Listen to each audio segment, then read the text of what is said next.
comercio que tiene México respecto de la participación total que tiene con respecto de Corea, lo veamos aquí, pues es muy pequeña, no alcanza más allá del 1%, para 2010, 2005, 2010 es menos del 2%, que es la economía que mayor peso tiene. Pero bueno, quiero aclarar esto porque aquí se puede uno confundir.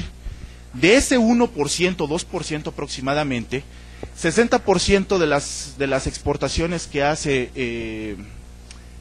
Corea a México, 65, entre el 65 y el 80% son productos de alta tecnología.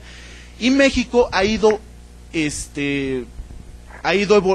avanzando en ese sentido y ha pasado de un 18% de exportaciones de productos de alta tecnología a 43%. Ahí es muy definido que se empieza a dar una diversificación, aunque en términos de volumen el comercio es muy pequeño. Bueno, en el caso de Brasil,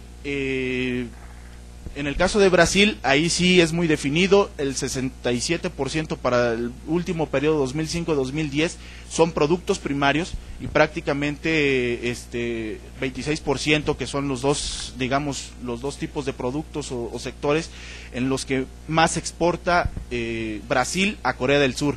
Y en el caso nuevamente de las exportaciones de Corea hacia Brasil, pues tenemos que están entre el 63 y el 75%.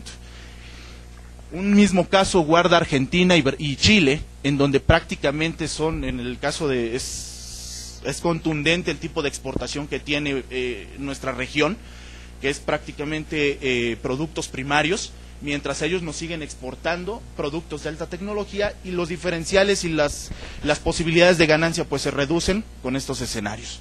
En el caso de Chile, es muy particular y no quisiera abundar mucho en este momento sobre ello, pero el caso de Chile, 50% de su comercio total es sobre cobre y manufacturas del cobre. El resto, bueno, es historia. Pero prácticamente son productos primarios y exportaciones de cobre, y que tiene una característica especial Chile, que es que presenta una balanza comercial positiva con Corea del Sur, a diferencia del resto de la región, que es negativa. En la parte discursiva, eso se puede quedar, pero en el análisis tenemos que ir más allá y bueno, pues esto es lo que traigo para presentarles. Muchas gracias.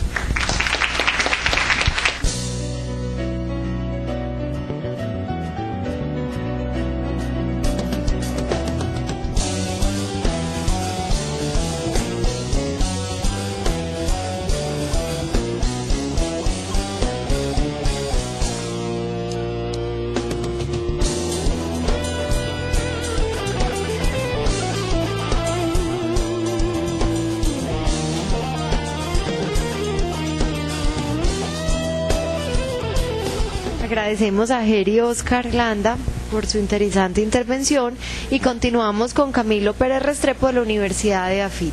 Primero que todo, pues queremos agradecer a la Universidad Sergio Arboleda por invitarnos a este espacio a hablar un poco y a comprender mejor las relaciones entre Colombia y Corea del Sur. Y bueno, nosotros vamos a estar hablando del comercio entre América Latina y Corea del Sur, y bueno, la importancia que han tenido o pueden llegar a tener los tratados de libre comercio. Pero yendo un poco más allá, quisimos también analizar, bueno, los otros ejes que se nos proponen en esta conferencia, y es entender en términos de inversión cómo han evolucionado estas relaciones y también cuáles son esos principales elementos de cooperación económica que existen entre Corea del Sur y América Latina. En ese orden de ideas, básicamente vamos a hablar, bueno, cuáles han sido esas motivaciones que han llevado a Corea del Sur a pensar en la posibilidad de tener tratados de libre comercio con América Latina, cuáles han sido esas motivaciones estratégicas. También vamos a discutir un poco, bueno, por qué Corea del Sur cambia de un modelo de multilateralismo, de negociar en el marco del GATT o de la OMC, a pensar en tratados de libre comercio.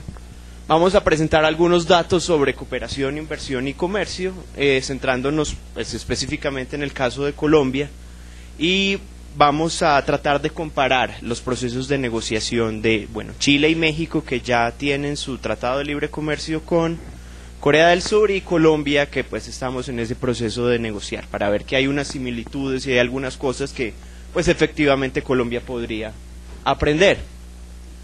Ahora pues, ¿por qué? ¿Por qué estudiar este tema? Y la razón es que, bueno, como muchos de ustedes estarán conscientes, el gobierno colombiano ha decidido darle una importancia especial a la región Asia-Pacífico y ha decidido que va a ser en los próximos años pues uno de los focos de interés de política exterior y política comercial del país. Y pues debido a las razones históricas y también a las características del comercio, pues Corea del Sur es uno de sus socios estratégicos para Colombia. También pues es interesante estudiar este caso de la relación de América Latina y Corea del Sur, porque como ya lo mencionaba la profesora Guerra, desde el 2003, cuando Corea establece una hoja de ruta para la negociación de tratados de libre comercio, pues incluso desde ahí ya se identifica la necesidad de establecer algunos acuerdos con América Latina, y en esa estrategia entra Colombia. Y bueno, también para evaluar o conocer pues más de cerca cuál ha sido la evolución de esos flujos de comercio, inversión y cooperación entre las regiones. Y todo esto pues básicamente con un objetivo muy simple, y es ver, bueno, qué puede aprender Colombia de esos otros países que ya tienen TLC con Corea del Sur, para pues hacer una mejor negociación en estas rondas que están pendientes aún. Por favor. Desde una perspectiva pues teórica y muy general, pues ustedes saben, un tratado de libre comercio en términos básicos lo que busca es la disminución de los aranceles de forma bilateral entre pues dos o más países, y bueno, teóricamente hay algunas ventajas que están relacionadas precisamente pues con un incremento teórico del comercio entre las partes. Son unas ganancias comerciales recíprocas, también la posibilidad de establecer algunas alianzas estratégicas entre empresas en ambas partes.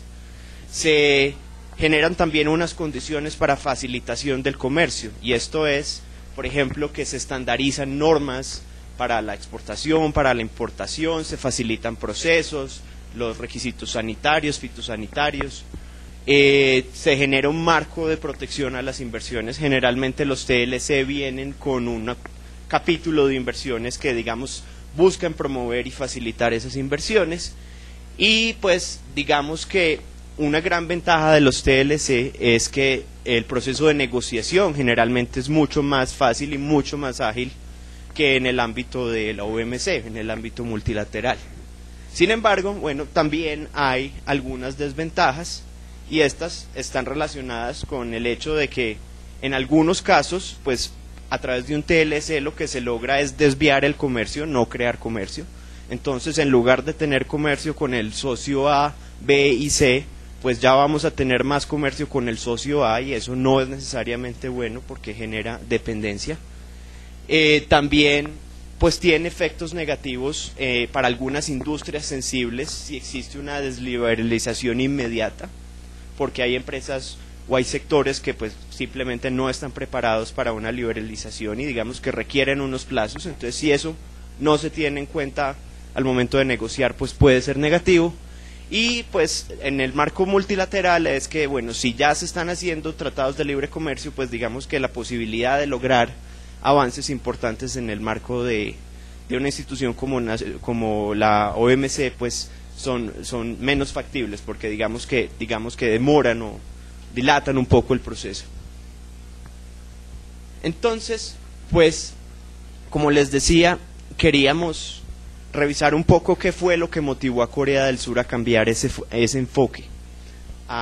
En lugar de ser uno de los grandes líderes de la liberalización en el mercado, en el sistema multilateral, pasar a convertirse en un país que pues hoy en día está negociando tratados de libre comercio con sus principales socios comerciales. Y haciendo una revisión de diferentes autores, encontramos que hay pues básicamente 5 factores que lo llevaron a eso.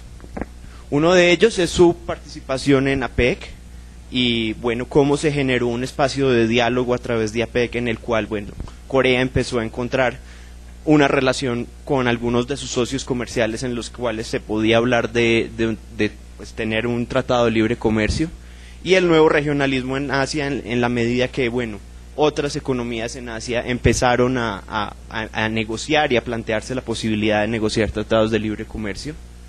El NAFTA, el acuerdo entre Canadá, Estados Unidos y México, tuvo un impacto también en esta decisión de Corea, y es porque antes, bueno, uno de los socios comerciales más importantes de Corea era Estados Unidos, y digamos que sin el NAFTA, pues Corea disfrutaba del estatus de nación más favorecida a través del mecanismo del GATT, también del sistema general de preferencias, pero ya que Estados Unidos estaba en NAFTA, pues digamos que esos beneficios ya no los podía tener Corea. Entonces digamos que eso ya lo motivaba a plantearse la necesidad de ellos también empezar a hacer tratados de libre comercio.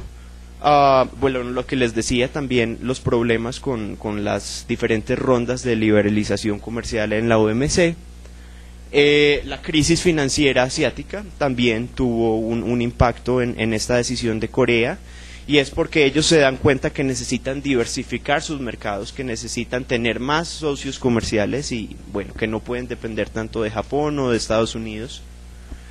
Y bueno, ligado a eso también la necesidad de tener una menor dependencia.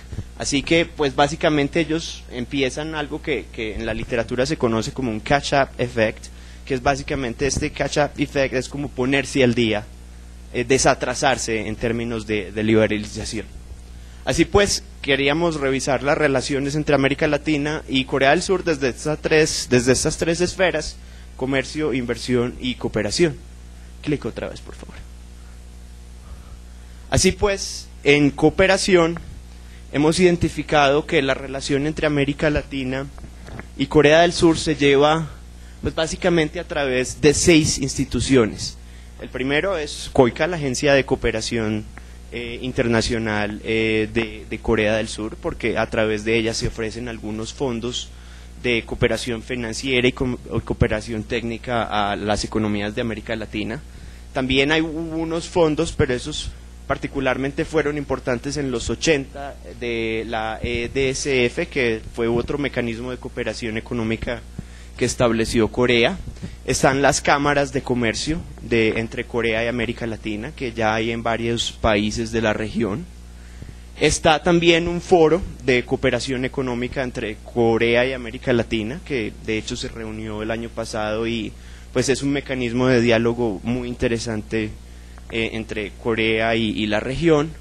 Y bueno, 2 casos que quisimos resaltar porque son muy interesantes, y es la participación o ese interés de Corea por participar no solo en el Banco Interamericano de Desarrollo, sino también en la CEPAL, y ofrecer, bueno, cooperación financiera, pero también asesoría, cooperación técnica a través de esas instituciones.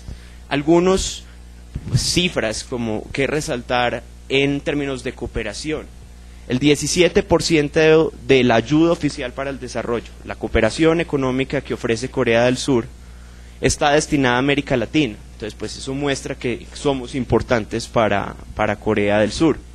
Es el segundo mayor cooperante dentro de la OECD con América Latina. Esto es como porcentaje de la ayuda. El mayor cooperante en la OECD es España, pues con América Latina, pero pues Corea es el segundo. Entonces, pues eso muestra que tiene pues un interés en la región. Y digamos que sobre todo a través de este foro de Corea y América Latina y de la participación de Corea en el BID, se han establecido algunos objetivos estratégicos en los cuales pues es muy importante la cooperación de Corea, y estos son en materia de energía, de materias primas, de educación y de tecnologías para la información y la comunicación. Esto es, bueno, también de forma muy rápida una evolución de la inversión de Corea del Sur en América Latina. Desde la revisión teórica encontramos que hay 5 etapas básicas. La primera es pues el comienzo de las inversiones, que pues básicamente es en el comienzo de la década de los 80, con unas inversiones muy pequeñas.